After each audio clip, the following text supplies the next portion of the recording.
Hello dear students, welcome to a new video.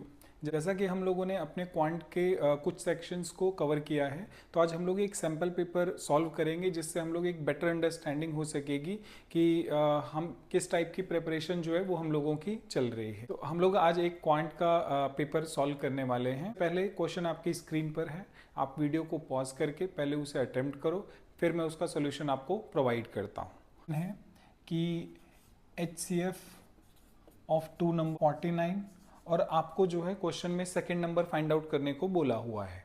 तो आपका एक बेसिक सा फॉर्मूला होता है LCM multiply HCF is equal to product of 2 numbers. ठीक है, तो LCM अपने को मेंशन है क्वेश्चन में 588, HCF मेंशन है 7, फर्स्ट नंबर मेंशन है आपको 49, तो सेकंड नंबर सपोज x हो गया, तो इसकी वैल्यू आपको फाइंड आउट करनी है। ये 588 इंटू 7/49, ये आपका 7 के टेबल में और 7 के टेबल में ये आएगा आपका 84 पे। तो आपका सेकंड नंबर क्या होगा, 84 होगा। ठीक है, तो आज ने नेक्स्ट क्वेश्चन पे क्यूबॉइड है जिसकी लेंथ आपको मेंशन है 50 सेंटीमीटर, ब्रेथ आपको मेंशन है 40 सेंटीमीटर और हाइट आपको मेंशन है 4 सेंटीमीटर। आपने इसको मेल्ट करा, मेल्ट करने के बाद आपने इसको रिकास्ट करा एक क्यूब में। जब भी किसी चीज़ को मेल्ट किया जाता है तो उसका जो वॉल्यूम है, इसका मतलब यहाँ पे जो वॉल्यूम ऑफ क्यूबॉइड होगा which is L into B into H should be equal to volume of cube जो कि आपका ए क्यूब होता है। तो ये हो गया आपका 50 इंटू 40 इंटू 4, ये हो गया आपके पास ए क्यूब। तो जब आप यहाँ से क्यूब हटा करके क्यूब रूट लेते हो तो ये 50 है, ये 40, ये 4। तो आप यहाँ से एक चीज़ देख सकते हो कि जब मैं इसका क्यूब रूट लूँगा तो देखो एक 4 यहाँ से है, एक 4 यहाँ से है, ये जो 100 है इसको आप लिख सकते हो 4 मल्टीप्लाई 25 को 5 5 एक और 5। तो देखो ये आपके पास दो पेयर आ गए, तो यहाँ से साइड आ गई आपके पास 20 सेंटीमीटर। और आपसे क्वेश्चन में बोला है टोटल सरफेस एरिया निकालना है। तो जो TSA होता है आपका क्यूब का वो होता है 6a²। तो ये हो गया 6, साइड आपके पास 20 हुई, तो ये हो गया आपका 2400 सेंटीमीटर स्क्वायर। ठीक है, ये दो क्वेश्चन हो गए। अब हम लोग चलते हैं अपने नेक्स्ट क्वेश्चन पे। यस, तो नेक्स्ट क्वेश्चन फिर से आपकी स्क्रीन पर है, आप वीडियो को पॉज करके उस क्वेश्चन को अटेम्प्ट करो, फिर मैं उसका सॉल्यूशन आपको प्रोवाइड करता हूँ।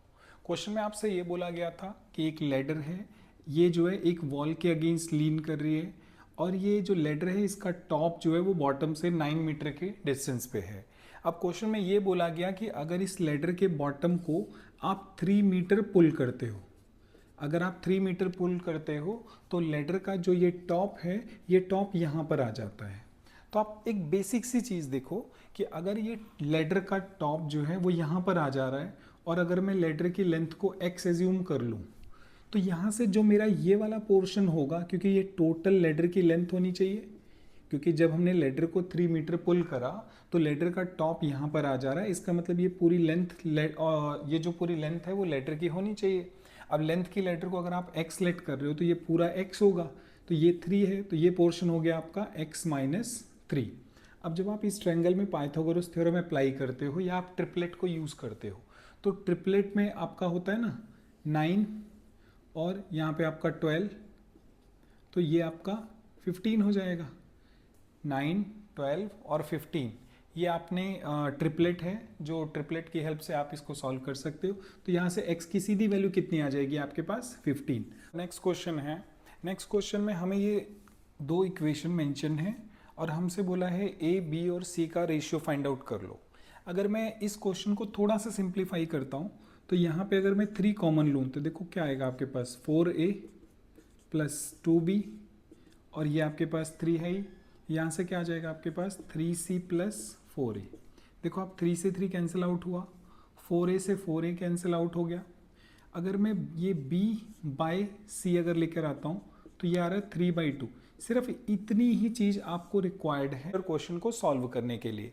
तो आप देखो B और C का रेशियो 3:2 आ रहा है, चेक कर लो किस में है B और C में, इसमें है नहीं, ये कैंसिल आउट, ये कैंसिल आउट, ये कैंसिल आउट, ये आपका आंसर हो गया। ठीक, सेकेंड इक्वेशन को आपको बिना यूज़ करे भी आप इस क्वेश्चन को बड़ी इजीली सॉल्व कर सकते थे।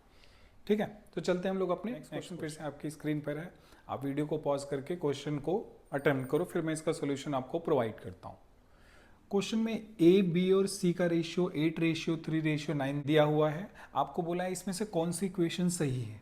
अगर मैं किसी भी दो चीज़ का रेशियो फाइंड आउट कर लूँ, सिर्फ दो चीज़ का, तो बड़े आराम से आप आंसर बता सकते हो।